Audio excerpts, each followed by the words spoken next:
What's a mistake that ended up benefiting you? I look forward to your opinion on what mistake you benefited from. Enjoy the show. Story 1. I was involved in a crash where I was rear-ended. My old Nissan Skyline 1996, Series 2 GTST. The car behind the car that hit me, the lady had a sneezing fit and did not see traffic stop. She hit the car behind me, which then hit the back of my car. The incident itself was handled well. Guilty party was apologetic, stated they were at fault and had full insurance. Booked my car in to be repaired. Worth noting, the Skyline was my second ever car and first sports car. Not being used to the lowered car, I had previously parked too close to the front curb and damaged the bottom of my front bumper. Not huge damage, but cosmetic and probably $1,200 to fix, as the bottom of the bumper was crunched and would need replacing and repainting, something I would fix one day. I take the car in for repairs. The assessor goes through the back damage, books my car in, and then gives me an estimated return date. 4 business day turnaround, no problem. Drop the car in at agreed date on 4th business day. I hear nothing back. Okay, we'll wait another day. Still nothing. On 3rd day, I finally get annoyed as I am without a car, so I call up. Angry. Hi, you have my car. It's been 3 days past the agreed date. I haven't heard back from you. What is going on? I need it to get to work, etc., etc. Lady on the phone is nice as hell. I am so sorry. We had a delay in getting the bumper back. The back bumper has arrived and it's been fixed, but the front bumper has been delayed and should get here in 2 days. Me? Front bumper? Her? Yeah. None were in stock in house, and we are waiting for it to get here from Japan. We'll be here in 2 days. Me immediately de-escalated. No problem. Take your time. See you in 2 days. Story 2. I deleted concert tickets to try and get a better seat. Ended up not getting tickets. Then she announced another date weeks later in the same place. Got tickets for that one. It was a concert where she was only playing her most recent album, but 3 surprise songs from other albums. At the show I went to, she played 3 songs that were massive for me in my childhood, when the night before, the one I would have been at, the songs played weren't as important to me. Story 3. I once got overcharged by $100 at a Chinese restaurant for nothing more than tenders and a drink. Told them about it, they profusely apologized and charged me the correct amount. Given how that restaurant closed shortly after I ate there because it wasn't doing well, I have just a teeny tiny hunch they were trying to fuck me over. Though it was run by a family whose kid went to the same high school I did as a foreign exchange student, so I gave them the benefit of the doubt. Story 4. My first boss gave me a pay rise, but he'd already done payment runs and forgot to pay the extra. It was pretty substantial too, as I'd finished my admission as a lawyer. He paid the extra as a separate amount, and must have accidentally hit recurring. Next week, I got the increased pay he'd amended, and the difference in my old pay and new pay. I did the right thing and told him. He said enjoy the bonus. He then forgot to fix it again. I got the difference from first pay and new pay, on tip of my new pay again. He surprisingly let me keep it again, but said he wouldn't forget a 3rd time, haha. He didn't, but I got an extra $700 all up out of it as a 21-year-old. Good times. Story 5. I ended up hesitating a bit before going through a green light at an intersection in a rural area due to me getting distracted. And it was a damn good thing I was distracted, because just as I started moving forward, a car plowed right through the intersection through the red light. And I got chills because if I'd gone straight through the green light right away and hadn't got distracted, chances are I would have gotten T-boned and might be dead or at least severely injured. Story 6. When my youngest was about 4 months old, I switched formulas. It ended up making him incredibly constipated, and after a very long night of not being able to settle him, we gave him a tiny dose of liquid laxative leftover post-birth, lactulose. Well, that promptly cleared the backlog and instant relief. But we still took him to the doc next day, who asked for a stool sample to run some tests. Tests came back that he was most likely lactose intolerant, so doc gave us a repeat prescription for lactose-free formula, which ended up being like $10 for 5 tins. Note, this is the public health scheme in Australia, and we made an appointment with a pediatrician. Earliest available was in 3 months. Fast forward 3 months. We'd been to NZ in the meanwhile, and son had chubbed up healthily. The pediatrician took one look at him and said, "That's not a lactose-intolerant child," and discerned that the original stool test had showed particles that could be interpreted as being lactose intolerant, but was really the residual lactulose in his system. So, this initial error, changing formula, ended up saving us hundreds in dollars because we had the formula on prescription prices for quite a few months. Story 7. I live in a kinda new development, and I ordered over $200 worth of things from Walmart, ranging from new bed pillows, a comforter set, towels, and house things. I get a notification saying delivered with a picture of a door, definitely not my door. I call, they refund me, and I check common street numbers and names to track my package down due to my in-laws coming that day while I have a 3-day-old via C-section, and I found it. Cross-checking similar is street names and what the door looks like on Google Maps, so free Walmart spree.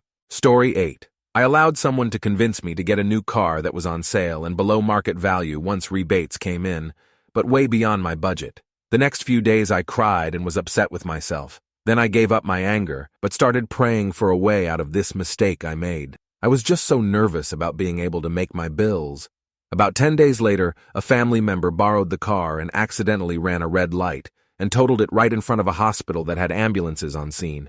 Thank God he was uninjured, and the driver of the other vehicle was okay. When I pulled up to the scene, the car was like a pretzel. The insurance company refunded me the Blue Book value of the car, which was about $2,000 above what I had paid for it. Story 9. Many years ago, I bought a fridge from floor stock at the department store where I worked.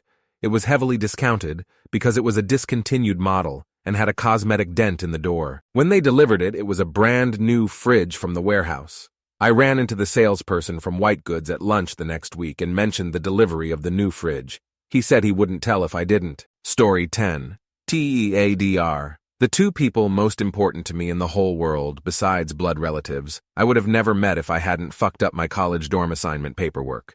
Details don't matter, but I ended up having to technically drop out of college before I even started, as an indirect result of not getting a dorm room assignment. I therefore started going to that school a whole semester late. I was really upset. Well, the roommate I was assigned to that time introduced me to the partner who I've been with for a decade, and as a result of my schedule being delayed a whole semester, I got put in a class I wouldn't have otherwise been in.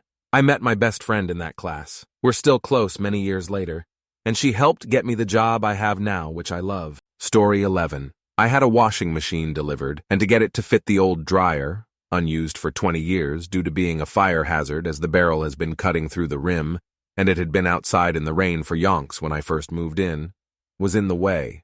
I'd cut the cord off because it was going to the tip somehow. The fellow who brought the washing machine was told in passing that the dryer was going.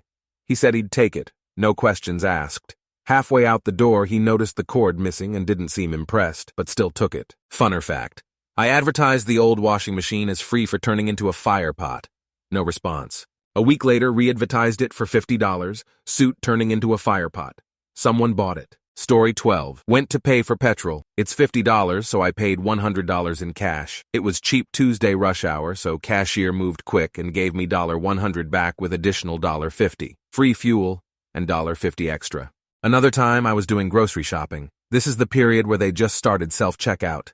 Even the staff were new to the concept. I was a bit off my mind that day, so I unloaded all my groceries on the desk to let it register the weight, followed by me bagging them up and left. Halfway drive home, I realized I didn't pay LMAO. It was around $90 worth of goods. I was afraid it'll be blacklisted when I return the next time, but nope, still shop there to this day. Story 13. Pre-ordered a brand new iPhone through my service provider. I went back through to change my shipping preference, but the order went through. My iPhone showed up a week later, but the contract never went through. I ended up with a $3K iPhone on a $64 per month plan for 3 years and never paid a cent. I even tried to return it, and as there was no paper trail, they couldn't accept it back. Story 14. Not my mistake, but my husband's before I knew him. Serving in the Marine Corps, his unit in North Carolina was playing soccer in flak jackets for fun PT. The sergeant decided they should all tuck their hands in the vest armholes to make it harder, goofier. Elbows stuck out like V's as they ran around. My husband fell and broke his arm. Ended up on limited duty and missed his rotation to Germany. Ended up on another one out to Japan, where I was stationed, where we met. Now we're coming up on 2 decades married. Story 15. I had a huge fight with my best friend about something I don't even remember. It was so irrelevant. I don't know why. I think her toxic behavior made me snap after a while, and I couldn't normally break off the friendship. We stopped being friends, the best thing that could have happened to me, and I first had an internal crisis and hated myself for it. Then realized how toxic she was, and looking at her now, drinking, smoking, vaping, failing her classes, living off of daddy's money, I'm more than glad. She would have been capable of making me become the same, simply because she was too good at manipulating and I was too gullible. Best mistake of my life. Story 16, 2013. Best Buy switches from in-house delivery to third party. I ordered my new appliances for my home being built in advance, months, because they were special order. My house is ready, and BB only has 2 of the 4 appliances in, so I have to reschedule the delivery. I email BB with a complaint and to see if they can find an alternate solution. Delivery finally arrives really late. All 4 items: refrigerator, stove, microwave, and dishwasher. Following weekend, I get a knock on the door with an apology for the late delivery of my refrigerator and stove. Opened the garage and had items placed there since we were unpacking. Story 17. My roommate and I used to bounce back and forth who was on the cable bill so we could keep getting the introductory rate. At one point, they said we can't do that anymore, and I asked them to transfer me over to retention department. I then told them to cancel my account. I was expecting them to be like, "No, wait, we'll lower your bill," but instead they basically just said, "Okay." My account was closed. The thing was, they never actually shut down our connection, so we lived with free internet for the next year or 2 before moving out. Story 18. I once ordered 2 phone screen protectors for about $1 plus, but I will be traveling the week it was supposed to arrive, so I emailed the store if they can extend the delivery warranty to more than 7 days so I can have it replaced if there were issues with the items. They replied no. When I got back, there were no screen protectors. What arrived instead is a $1,000 plus video card. I emailed the store and told them about the mistake. The reply was since it was beyond the 7-day delivery warranty, they can't do anything about it unless there is a technical problem with the item, then I can send it in for repairs. I called and emailed them multiple times the following weeks, but they were just giving me the runaround. Even called the police, but since the documents and store records shows that everything was fulfilled correctly, there is nothing I can do about it, aside from repair warranty or replacement for the same value. Story 19.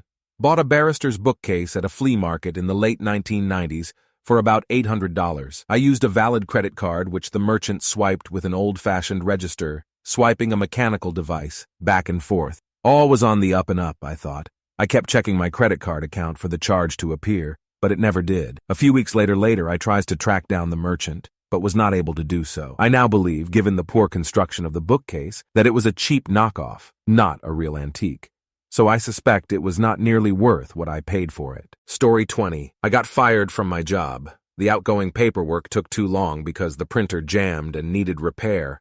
I got into an accident on the way home and ended up at a convenience store. Decided to play the lottery, but someone stepped in front of me in line. Won the lottery. If all that bad stuff hadn't happened, I'd have never caught that 1 millisecond window for the quick pick to choose the right combo. Story 21. Opened the credit account with Home Depot about 30 years ago. Bought a couple things for the teaser rate, but that was it. Then I noticed a payment was made on my account. I thought, well, that's interesting. Maybe it was part of the promotion. But the next month I got another payment on my card, which turned my balance positive. Sure enough, for the next couple of months I kept getting payments added to my account, building up a nice balance. I called them to say something was wrong. Somebody must be making payments on their account, and it's being credited to my account. They couldn't figure it out. The payments kept coming in. I felt like I had to do something about it, so I closed the account. In hindsight, I could be a millionaire today. Story 22. Got married in October 2020 during COVID, but had booked our honeymoon trip in January 2020. We were supposed to be flying business class from the US to Asia, and the price for one PAX round trip was $4K USD. We obviously had to end up canceling, but because of the number of cancellations, there was like a 90-day window where they said you'd be refunded. After that time, I had been refunded, so I called the airline basically daily for 2 weeks wanting my money back. They kept giving me the runaround until finally someone transferred my call to someone who could help me. He manually performed the refund over the phone. The next day, I saved 2 refunds for the same amount on my credit card. The manual refund and auto refund were on there. I waited for them to move from pending to complete, and both actually processed. I then called 3 different times to let them know a dupe refund had processed, and they assured me it would reverse. After about 3 more months, I assumed they hadn't caught it. I called the credit card company, and they cut me a check for the negative balance on my card, and I threw that money in my brokerage account. TLDR, expensive flight that got canceled was refunded twice, and airline never caught it. I put the money in a brokerage account and made more off of it. Story 23. I applied to the wrong job. I had recently graduated college and was looking for a laboratory job testing samples. I loved microbiology in college and applied to a place with an associate microbiologist position. They had a few different labs there, testing environmental samples, pharmaceuticals, and food. I wanted the food testing lab since my experience was with food science. The interview started normally enough, but then they asked me, "So why do you want to work with pharmaceuticals?" Middle of the interview, I had to figure out how to explain my choices when it was completely by accident. Funny enough, they hired me and I loved the job. Started my career with medicines and got me where I am now. One mistake changed my life and absolutely set me up for success. Story 24. Graduated high school after dropping out. Long story, but the key was that I got credit for a year-long community college course I started halfway through my junior year. Was a machine tool and die class, so everything was either right or incomplete. The class had a set number of projects to complete that would mostly take the whole year. Your grade was how many were complete at the end of the year. So I got a C for having half the projects done at the end of my junior year and signed up for my senior year. Dropped out early in my senior year and did a single day at the ALC they sent me to. The one day, they give you some just crazy easy stuff to earn credits like I was doing math packets that were just addition. And the credit I received for the entire year of the vocational class gave me enough to graduate, despite not have attended after the first quarter. Story 25. I was in a pretty unhealthy relationship with a girl. At the time, I would do anything for her, and she could pretty much care less. I ended up having a bad day and headed to a skate park on an empty stomach except 3 energy drinks. The next thing I remember, I was being life-flighted to a hospital. I must have hit a rock or maybe passed out. I don't remember. She didn't even come to see me or call or whatever. After that, I didn't talk to her and ended up moving back in with my parents. It was the best thing that ever happened to me. The events that took place after changed my life forever and for the better. I ended up moving to Oahu with some friends and met my now wife, and I am forever grateful for that accident. Story 26. I got paid a bonus for 4 years after I was terminated, then reinstated at a job. I fought the termination and won, but had no intention of going back. It was a pride thing. I didn't do what they said. I was 100% compliant with their rules. Truthfully, I forgot the appeal and went on with my life as the process took months. I got notified almost a year later that I was reinstated and told the caller I wasn't coming back. A week later, I got notified by mail that I had a hearing for not reporting to work. So I went and didn't say a word. They suspended me for 30 days. I signed the papers and went back to my new job and never heard another word. The following January, I got a decent bonus and a W-2. The next January, I got another bonus based on the previous bonus. Then again, for the 3rd and 4th years, I got smaller and smaller bonuses. All told, I got close to $20K in bonuses because nobody bothered to officially terminate me. I still get company emails and calls to work occasionally. I think technically I still work there, which has some pretty cool ramifications for my retirement as I am now vested in the pension. I'm sure somebody will pick up on that someday, and I'm not counting on it for retirement, but I have no issues and no guilt collecting it. Story 27. When I worked in a union injection molding shop, I didn't pass a drug test when I was attempting to move from a floor operator to management. After I was denied the job, I took a position as a die setter months later. Eventually, I moved to a different company and became a process technician, then technical supervisor, etc. I'm now an automation engineer, soon to be automation manager, at an injection molding shop that allows me to play with robots, PLCs, 3D printers, and all kinds of other things. Just got back from an Orlando trip to NPE. Had I passed my drug test, I likely would have been a production supervisor and not learned anything skilled. Programming, welding, die setting, using a lathe, Bridgeport, etc. Always do drugs, kids. Look at me. Story 28. In 1999, I was going to fly to Oregon to visit my parents. They were nice enough to buy the ticket. It was an early morning flight, so of course, being young and disorganized, I overslept. I raced to the airport, got to the check-in counter, explained to the nice lady what had happened, and asked if there was anything she could do to help me. "No problem," she said. "We can put you on a later flight." Immensely relieved, if checked in my bag, went through security, it was a lot faster in those days, and went to the lounge to wait. I also called my parents to let them know what happened and that I would be in a little later than expected. About an hour later, there was an announcement. My flight, the one I had been transferred to, was grounded due to mechanical problems. Well, fuck. Now what? That's okay. They were just offloading the passengers to other flights going to the same destination. Turned out the only seat available for me was in first class. So that's the one I took. TLDR. I got to fly first class once for being a fuck-up who couldn't wake up on time. Story 29. Bought a John Deere lawn tractor from a large DIY store during a Veterans Day sale in 2004. The cost was $2,270. I put it on my credit card on a Friday. I went to pick it up on Sunday morning and the salesman apologized because wasn't aware that the 10% Veterans Day discount didn't apply to John Deere products. He was directed to advise me when I showed up to pick it up and to not allow me to have it. I said, "I've already paid for it." He sheepishly said, "I know. Did you bring a trailer?" I said yes, and he pulled it around and onto the trailer it went. I waited for this hefty charge to show up on my statement, but after 3 or 4 months, it never showed up. I logged into my credit card site and saw where my card was charged $2,270 on that Friday, but it was refunded to my credit card on the following Monday, a day after I actually picked it up. I had the tractor and would have been happy for them to recharge me for it. That never happened. I saw the salesman a year later at a newer store in town and reminded him of the event and my John Deere. He smiled and said, "It's a billion-dollar company," and the store manager decided to just eat it.